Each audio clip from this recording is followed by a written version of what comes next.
Utmost all over the world எல்லாருமே ரொம்ப ஹாப்பியா இருக்கும். டிராகன் ஸ்பேஸ் கிராஃப்ட் பார்த்தீங்கன்னா, சக்சஸ்ஃபுல்லா ஐஎஸ்எஸ் இன்டர்நேஷனல் ஸ்பேஸ் ஸ்டேஷன்லேருந்து எர்த்துக்கு லான்ச் ஆயிடுச்சு. ரீசெண்டா சுனிதா வில்லியம்ஸ் அவங்க வீடியோல பார்த்தீங்கன்னா, லேப்டாப்ஸ் யூஸ் பண்ற மாதிரி காட்டியிருப்பாங்க. ஸோ ஸ்பேஸ் ஸ்டேஷன்ல எப்படி லேப்டாப்ஸ் ஒர்க் ஆகும்? எந்த மாதிரி ஓஎஸ் யூஸ் பண்ணியிருப்பாங்க? ஹார்ட் டிஸ்க் இருக்குமா? இல்ல எஸ்எஸ்டி இருக்குமா? எந்த மாதிரி அவங்க லேப்டாப்ஸ் சார்ஜ் பண்ணியிருப்பாங்க? டேட்டா டிரான்ஸ்மிஷன் எப்படி நடக்கும்? இன்டர்நெட் கனெக்டிவிட்டி எப்படி ஆக்சஸ் பண்ணுவாங்க? ஹார்ட்வேர் கன்சிடரேஷன்ஸ் அதில் இருக்கும். ரேடியேஷன் ப்ரொடெக்ஷன் ஸ்பேஸில் பார்த்தீங்கன்னா மைக்ரோ கிராவிட்டி பார்த்தீங்கன்னா அதிகமாக இருக்கிறதுனால ஸ்பேஸ் ஸ்டேஷனில் பார்த்தீங்கன்னா காஸ்மிக் ரேஸ் ரொம்ப அதிகமாக இருக்கும். அதில் பார்த்தீங்கன்னா ஸோ அதை ப்ரொடெக்ட் பண்ணுறது லேப்டாப்ஸ் எல்லாமே shielded against radiation. So build quality நல்ல உள்ள Lenovo laptops, HP ZBook laptops தான் யூஸ் பண்ணியிருப்பாங்க.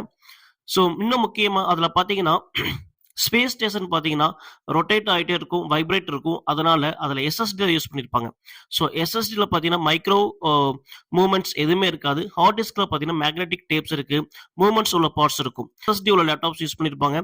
எஸ்எஸ்டி நீங்கள் எப்படி சேக் ஆனாலும் டேட்டா நமக்கு சேஃபு, அதனால டேட்டா லாஸ் ஆக வாய்ப்பு இல்லை. ஸோ இப்போ என்ன மாதிரி ஓஎஸ் யூஸ் பண்ணியிருப்பாங்க? லினக்ஸ் அண்ட் சம் சிஸ்டம்ஸ்ல விண்டோஸ் ஓஎஸ் யூஸ் பண்ணியிருப்பாங்க. ஸோ அது பார்த்தீங்கன்னா கஸ்டமைசபிள் அண்ட் உங்களுக்கு யூசர் ஃப்ரெண்ட்லியாக இருக்கனால லினக்ஸ் ஓஎஸ் செலக்ட் பண்ணியிருப்பாங்க. ஸோ இது மாதிரி பில்டு குவாலிட்டி நல்ல லேப்டாப்ஸ், பர்ஃபார்மன்ஸ் லேப்டாப்ஸ் நீங்கள் வாங்கணும்னா லேப்பி லேப்டாப்ஸ் இன்ஸ்டா பேஜை ஃபாலோ பண்ணுங்க.